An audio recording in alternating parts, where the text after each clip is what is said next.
Il y a du droit. Michel Burgon. Pourquoi un contrat de mariage ? Un contrat est un accord de volonté en vue de créer une ou des obligations juridiques. C'est un engagement volontaire, formel ou informel, seul ou entre plusieurs parties, et il est reconnu par le droit. Le contrat de mariage est un acte juridique écrit ayant pour objet de déterminer le statut et le sort des biens pendant et jusqu'à la dissolution du mariage. Le contrat de mariage est un préalable à l'engagement matrimonial. Il est susceptible de toutes sortes de clauses, non contraires aux bonnes mœurs. Et il peut même disposer du sort des biens et des personnes par le biais de dispositions successorales, de donations ou de modifications de la nature des biens. Il est la loi de la famille qui va se créer après le mariage. Au Royaume-Uni, comme dans beaucoup d'autres pays, par exemple le Maroc, le mariage ne modifie ni les droits ni le patrimoine des époux. Les patrimoines respectifs des conjoints sont distincts l'un de l'autre et chaque conjoint a la libre disposition de ses biens. C'est l'article 49 de la Moudawana. Concrètement, aux yeux de la loi, les conjoints disposent chacun d'un patrimoine propre.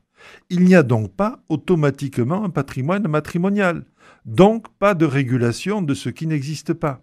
Le prenuptial agreement, antenuptial agreement ou premarital agreement, en abrévié prenup, contient une vaste variété de contenus et surtout une division of property and spousal support en cas de divorce ou de rupture du mariage.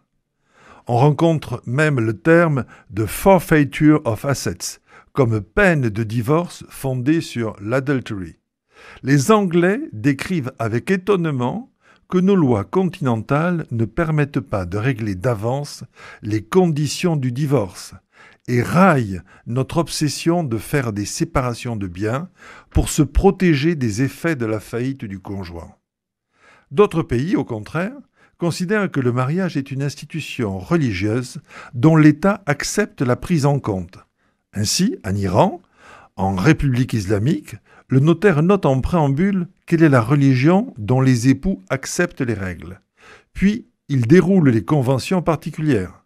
Il n'y a pas de problème à se déclarer d'une religion différente. Se déclarer non-croyant est nettement plus complexe. Devant la multiplicité de ces aspects, revenons au principe. On fait un contrat pour savoir non où va le couple, Dieu seul le sait, mais comment il y va ? Qui possède quoi ? Pendant et après le mariage ? La réponse est simple. Tout dépend du pays dans lequel se pose la question. Dans le pays du mariage et de la nationalité des époux, il n'y aura pas de conflit de loi. Mais lorsque dans le pays où se pose la question, les époux peuvent revendiquer l'application de lois de pays différents, un juge pourra être amené à définir quelle est la loi applicable. L'incertitude et la perte de temps feront toujours regretter de ne pas avoir conclu un contrat de mariage clair et précis prévoyant ce type de difficultés.